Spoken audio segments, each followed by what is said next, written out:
Seeing Singapore Prime Minister Lee Hsien Loong distribute 10,000 Singapore dollars to every citizen before his retirement, one can't help but sigh at the unfairness of the world. Countries that engage in trade and investments with China, whether it's the bosses or ordinary citizens, seem to benefit. However, the hard-working Chinese citizens who generate wealth don't seem to receive such rewards. Why can Lee Hsien Loong provide each Singaporean with $10,000? The answer lies, in large part, with China, and a simple calculation can reveal the truth. Let's take the example of Singapore's largest state-owned enterprise, Temasek Holdings.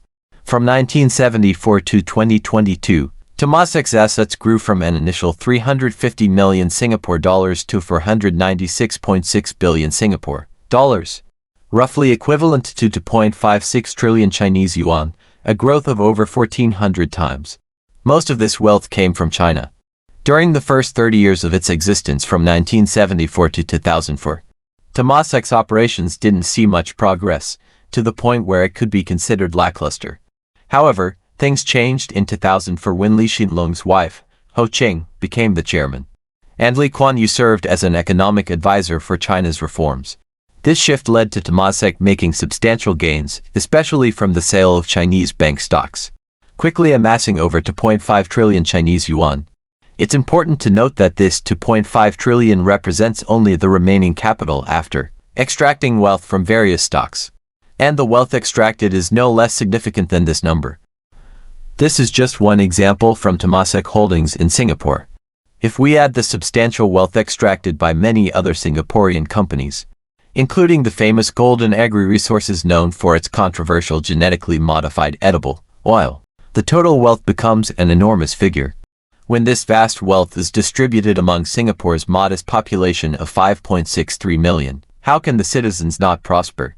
Lee Hsien Loong's distribution of $10,000 per citizen before his retirement adds up to just over 560 billion Chinese yuan, which is only a fraction of Temasek Holdings' assets.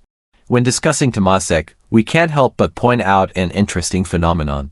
Temasek is a 100% state-owned enterprise, yet it is registered as a private company. In other words, Temasek, as a privately registered company, earns money and hands it all over to the state, which then distributes it to the citizens.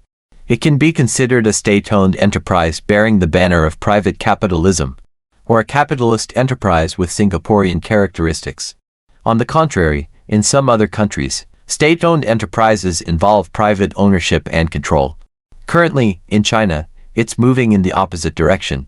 Moreover, China has even introduced an employee stock ownership plan, a new form of collective economy used by Western capitalist countries to transform private enterprises. However, in China, it has changed its nature and is being used to divide state-owned enterprises, masquerading as the latest round of state-owned enterprise reforms. From this, it is evident that China's current problems go beyond the so-called path of capitalism. It's about following the outdated capitalist path that Western capitalist countries are phasing out, rather than pursuing a relatively advanced capitalist path. For example, Temasek Holdings in Singapore is 100% state-owned but operates as a privately owned enterprise, whereas in China, 100% state-owned enterprises are being opened up to private investment and control.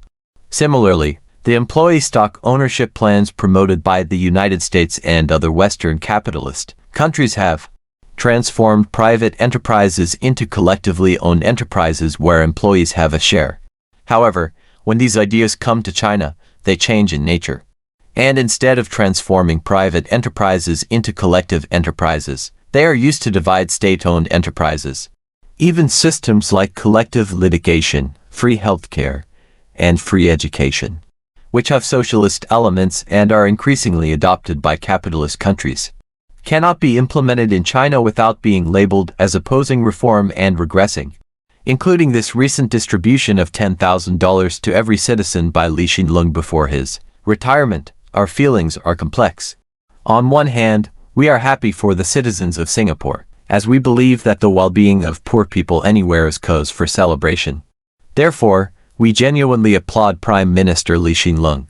On the other hand, we are annoyed because Lee Hsien Loong is using money earned from China to distribute to Singaporean citizens, which makes us uncomfortable.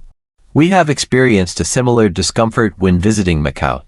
More than 85% of Macau's gamblers come from mainland China. And the gambling funds primarily consist of the hard-earned money of Chinese citizens. An example is the state-owned enterprise, Four-Faced Buddha Group, which was lost to gambling by one of China's second-generation wealthy individuals in the 1990s. Yet, the Macau government allocates a portion of casino profits each year to give red envelopes to the local residents, effectively distributing the hard-earned money of mainland Chinese citizens. However, there is no way to change this situation as these funds have already been given to Macau by corrupt officials and wealthy elites from the mainland. This phenomenon has been frustrating, and speaking out about it would lead to accusations of being extreme leftists. It's from this label that our left-wing patriotic forces have earned their extreme left reputation. This recent distribution of wealth to all citizens in Singapore reminds us that China's return to socialism today may have to take a two-step approach. Just as Chairman Mao Zedong led the new democratic revolution before transitioning to socialism, the first step is to learn from relatively advanced capitalist countries' socialist elements, such as employee stock ownership plans, collective litigation systems, free welfare programs, etc., and become a country that leads in modern political civilization compared to capitalism. The second step is to fully return to a socialist system, transforming state-owned enterprises into collectively owned enterprises, changing employee stock ownership plans into employee control systems, and establishing fully free systems for healthcare, education, and other welfare services, ultimately creating a genuinely socialist system that is in line with modern technology and productivity. We firmly believe that after more than a century of comparing socialism and capitalism, especially in the late 20th century with socialism's ups and downs and capitalism's resurgence, humanity has gained a deeper understanding of both traditional socialism and modern capitalism. We can integrate the strengths of both and overcome their shortcomings, ultimately constructing a more advanced and self-improving modern socialist system.